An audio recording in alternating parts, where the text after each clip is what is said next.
ఆంధ్ర తెలంగాణలో తక్కువ ఫీజులతో high quality results ఇస్తున్న ఏకైక సంస్థ తిరుమల్ ఐఏఎస్ ఇన్స్టిట్యూట్. మద్యమే పగడాల ప్రవీణ్ ప్రాణం తీసింది.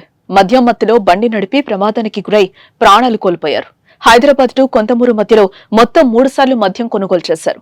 హైదరాబాద్ లో ఇంటి నుంచి 11 గంటలకు బయలుదేరిన పగడాల ప్రవీణ్ మధ్యాహ్నం 12 గంటల 15 నిమిషాలకు నాగోల్ సవేరా లిక్కర్ మార్ట్ వద్ద, మధ్యాహ్నం 3 గంటలకు కోదాడ ఆదిత్య వైన్స్ దగ్గర, ఏలూరులోని నిపుణ్ టానిక్ వైన్ షాపు వద్దకు రాత్రిపూట 10 గంటల 10 నిమిషాల సమయంలో మద్యం కొనుగోలు చేసినట్టు పోలీసుల విచారణలో తేలింది.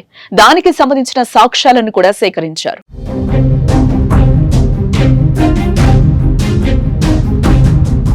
తన ప్రయాణాన్ని మద్యం మత్తులో సాగించిన ప్రవీణ్ 2 సార్లు చావు నుంచి తప్పించుకున్నారు.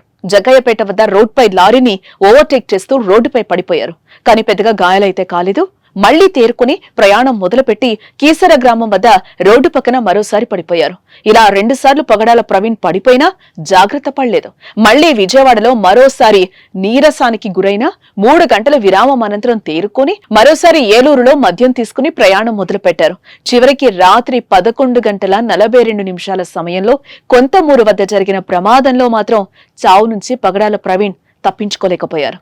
రోడ్డు ప్రమాదంలో పగడాల గాయపడడంతో పాటు ఆల్కహాల్ తాగినట్టు వైద్యులు నిర్ధారించారు.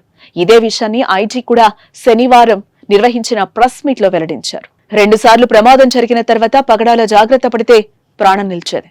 కానీ మద్యం సేవించి బైక్ నడిపేందుకు ఇబ్బందిగా ఉన్నా కూడా తన ప్రయాణాన్ని సాగించి చివరికి ప్రాణం మీదకి తెచ్చుకున్నారు. అందుకే మద్యం తాగి వాహనాలు నడిపితే ఇలా భారీ మూల్యం చెల్లించుకోవాల్సి వస్తుంది.